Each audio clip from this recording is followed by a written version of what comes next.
Grant Morrison and Liam Sharp take Hal Jordan into Game of Thrones territory as Hal tries to take a vacation, but the Golden Race and their Ultra War continues to threaten his much needed time off.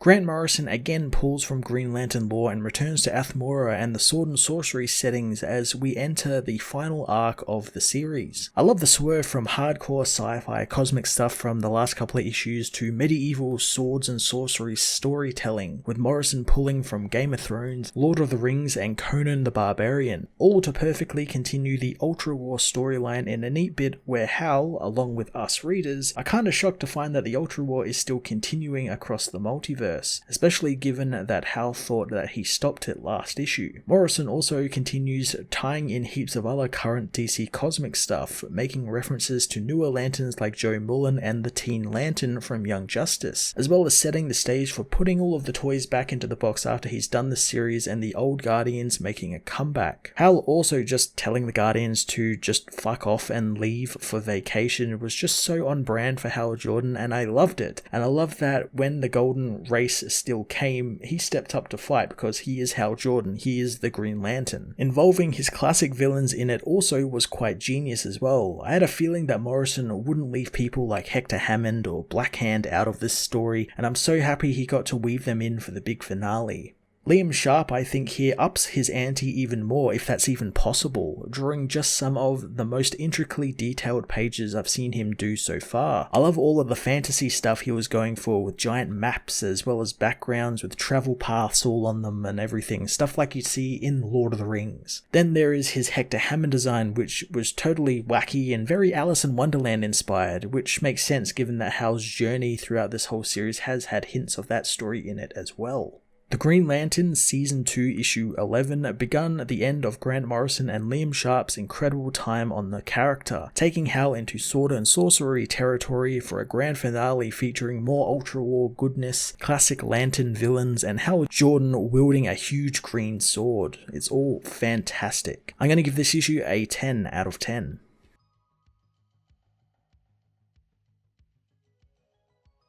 The Green Lantern Season 2 Issue 11 heads to the planet Athmura, where Fek the Fawn and the warrior witch sister Samandra traverse the rocky terrain, knowing they saw the house Harkathil. Samandra says she also saw two towers of shining glass as Fek hears a voice up ahead, and the two jaded adventurers happen upon the meeting between Drathra the Disfigured and the King's Sons of Amamia, who say they'll never surrender to the villain. Drathra says that the wild men of the ice wastes of Hathra, who have been struggling for centuries, will do so no more, and it's their turn to take what is theirs. The King's Son, however, says that he has never waged war before and their skills outmatch his. The King's Son reveals his weapon, saying that it's one of the 7 renowned weapons of freedom, saying that he'll hang the villain with the whip. Suddenly, the King's Son is killed by Drathra's wizards, whom the Overlord tells to raise the man's body from the dead to join their ranks of the army as a deathless slave. Fek and Samandra watch on nearby, knowing they cannot let this slaughter rest, but Fek knows that they are useless there, wanting to warn Sir Hal of the Green Lamp. At the Sector HQ on Zudar, Hal meets with Lantern True, talking to her about the big date he was headed off to when they last met. Hal said it was a blowout, but he's moving on as Chucky, Bucky, Plucky, Lucky and Tops come to see the Lanterns, excited to have found a whole planet of other bird people. True knows that these are the avian thropes that Hal found, and they are the first of their species to be found in decades. Hal reminds them that Earth was just their nest they hatched in, and there was a huge sky out there for them to explore. Top says that they are forming a group of space explorers and will be going out everywhere and anywhere and doing anything before returning home to help the people with the knowledge they learn on their trip. The Birdmen race off as Hal knows that no one needs him around anymore. True asks if he's okay since it's like he's saying goodbye, but Hal considers it more a see you later approach, saying goodbye to True before taking off towards Oa. Arriving on the world, Hal checks in on Guardian Rami, learning from Guardian Sal his soul retrieval mission was a success, Rami is hurt since he and the old Guardians tried to protect the Broken Grail before succumbing to the effects of Ultra War and turning on one another. Hal wonders why they told him to charge his ring at the Grail, since whatever it did, it restored the ring to life, and he wonders why the young Guardians are so afraid of it. Sal says that Hal doesn't get it, since the young Guardians were made to live and die, and there is an end coming for them soon, and they will be replaced as well. Hal knows that they were barely here long, knowing that they changed everything and leave them with the consequences. Sal says that the young Guardians were made for a safer, better world, and they are too sensitive for this one, but immortals labor to change, and they are slow to make decisions, but they were made by Mother Juna on Maltus to be different from the other Guardians, and what they learn will inform the next generation. Rami weakly says that the golden lamp must be lit, as Sal says that the Guardians are indeed afraid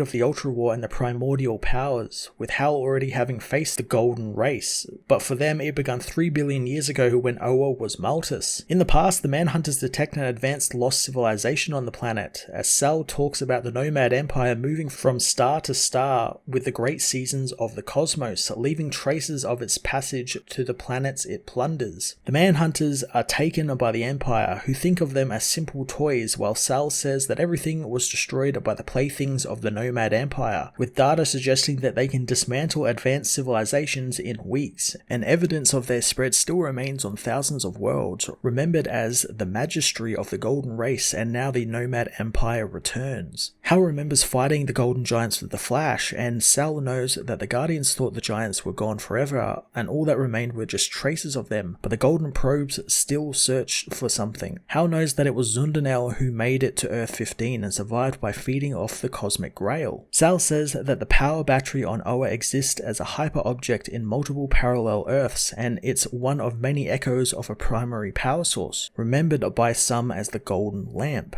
Sal reveals that the Ultra War is the first strike weapon of the Nomad Empire, as it locks the fundamental powers of the universe in senseless conflict, while the Magistry work to consume worlds behind the scenes, draining suns to fuel their journey across the stars. Hal wonders about the creatures he met on the other Earth, learning that they were one of the children and its toy armies. Hal is shocked at the power this child has, and Sal wants him now to imagine a parent civilization and its immense power that they use to hunt and feed and replenish their culture. Sal reveals that the Guardians are afraid of Hal Jordan, and he needs to know that if they send the Lantern Corps against the Magistry, they will be divided and they will destroy themselves, but Hal alone won't be divided. Hal later meets with the other Guardians, telling them he learned of a major threat on its way, but no one knows when or where it might show itself, and now he learns that they are reconstructing the corps to not rely so much on power rings in the central battery and no more opposition to the will of the Guardians. Hal knows that they want him to go up against the superpower all on his own, and only after he's done that will they retire him.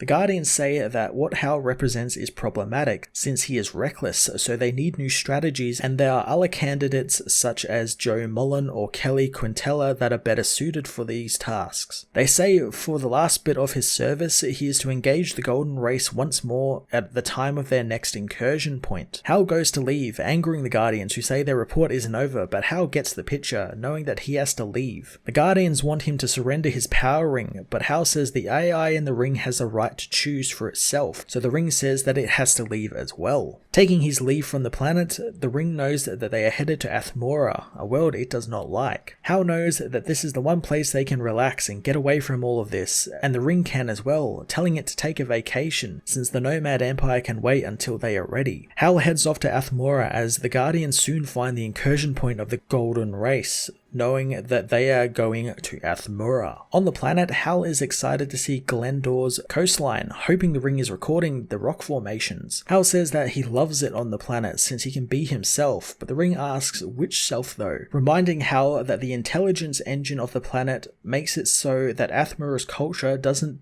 go beyond a feudal state of development, and that messes with his functions. Hal remembers knowing that part's the fun part, but suddenly they are attacked, causing Hal to plummet into the side of a mountain. Hal awakens with some broken ribs, asking the ring what hit them. The ring says that he brought it to Athmora, and now the shields are dropping as ghostly visions that hit them soon appear. Hal begins to pass out as someone finds him, driving off the visions and saying that Sir Hal is finally back. Sometime later, Hal awakens awakens, told to arise by the being that came to his aid, who says that the Omamia has fallen and the powers of night are at the doors. Hal knows the being to be Vespero, his old friend, asking what happened to him. Vespero removes his helmet, saying Sir Hal of the Green Lamp is needed again, and it's good to see his old friend. Hal notes that they are on the Ocean Infernal, and Vespero says that they are on board the pirate ship Graham's Hammer, on their way to the final battle for the soul of Athmura. The ship sails over the Sea of Flame as Vespero says that they are all that remains of the armies of the Dom Naval, the Air Guard of Persepolis, and the Fire Cavalry, all who now head to the boundaries of the Dark Doldrums to fight. Hal asks who they are fighting, learning that they are battling the Golden Race, who brought all-out war to the planet and is pitting each kingdom against each other. Vespero says that the Golden Race promised the people on the planet weapons, and in return recruited them as soldiers and took their land to build their cities. The weapons